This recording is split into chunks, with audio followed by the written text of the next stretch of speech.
Is there a better way to spend your New Year's Eve morning than with 4 members of the House of Representatives? I assure you there simply is not. Debbie Dingell, Joe Crowley, Democrats both. You heard Mark Meadows before break.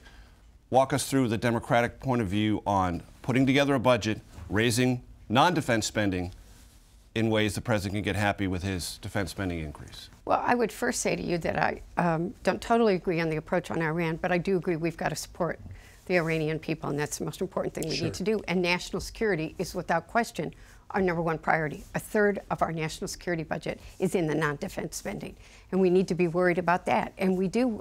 The President Trump, I was one of the people that said President Trump could win this election. And I said it because the American people are angry.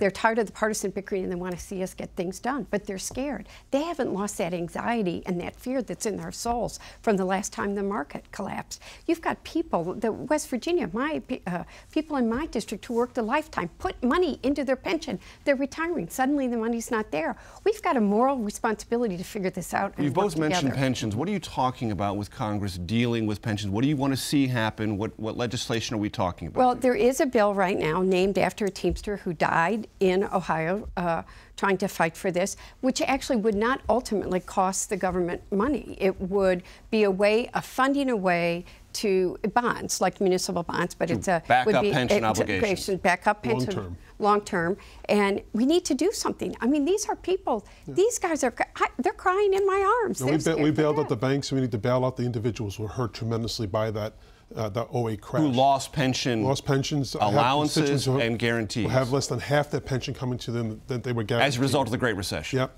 In great part. But let me just add what Debbie said about the budget itself. A third of the domestic spending is on defense. It's on Homeland Security. And I think that's given short shrift by our Republican colleagues. But I will say this, and it's interesting to hear Mark talk about, you know, fiscal responsibility. Here we just refinanced the mortgage of the United States House. And in doing so, we borrowed $1.5 trillion. You mean for the tax cut bill? With the tax cut bill. We did not put that money into our kids' college accounts, help them pay for college. We didn't improve the infrastructure of our house. Instead, what we did, we gave one of the biggest, largest tax cuts to the wealthiest multinational corporations in the world. And you know, talk about fiscal responsibility. This is one of the most least responsible, fiscal responsible bills we've ever seen passed in the House of Representatives. And I think we're going to be paying for this for many, many years to come. I want Will and Mark on taxes real quick, and then I want to get to DACA. Well, I disagree with my friend from New York City. The tax cut that we just passed, historic in its nature, is going to allow more Americans to keep their money and not send it up here to Washington, D.C. It's going to allow people to invest in the future of their children by investing in education. And when we talk about making sure that people have a strong footing in their retirement, the fact that we're seeing the highest stock market ever, and now you have this opportunity with supercharging the economy with tax cuts. This is good for everyone. This means increasing wages. This is good economic. This is about economic growth. That's going to help to make sure that people's financial future are secure. Well, and so let me back up, because Joe's running to an old talking point. We can go to your Twitter feed. I think it's Major CBS at Major CBS, just before Christmas, where there's an interview with a single mom from Cary, North Carolina, making $40,000 a year. And you had a CPA from New York actually do her taxes. She's getting $1,300 back. And so to suggest that it's just the rich that are getting it, over 91%. So 9 out of 10 viewers that are watching this right now are getting money back. And it's not our money, it's their money. And what we need to do is trust them to spend it. They will spend it better than the government. This tax bill is overly weighted towards the wealthiest of the country. That's not even arguable. And we're going to talk about DACA right now. And we're going to try to work this out right here and right now.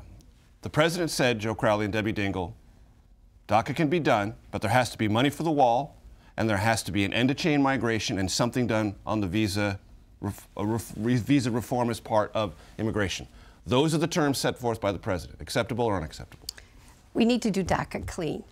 By itself? By itself. These young kids, they were here during Christmas. They would They're desperate. They've spent a lifetime here. We should not be bogging this down with subjects we need to talk about. Border security is important. How we do it, we probably need to have a lot of discussion. But Congressman Crowley, the president wants to leverage your desire for DACA and his willingness to accept it, to codify it in law, which President Obama did not do. But he wants in exchange his priorities, and he was elected president. Why should he get them? The president is like a volunteer fireman here who starts his own fire and then tells everyone else how to put it out. The reality is the president created this fire. He unwound the executive. That's not true. That's just not true. It's because President Obama actually did DACA. He did the deferral. This president actually took action when the courts were going to do it. The DACA Joe, it's executive just not order. true. It's just not. Let me answer the question. He created this situation, and now he's saying, in order to take care of these souls who are American citizens, not American citizens, they are American in every way. They are cultural Americans. They know no other way of life than being here, and they love this country, and they want to remain here in the United States. And what the president's saying, in order to do that, we have to build a $40 billion wall that you can't drive on, you can't live in, and it's an incredible waste of American resources.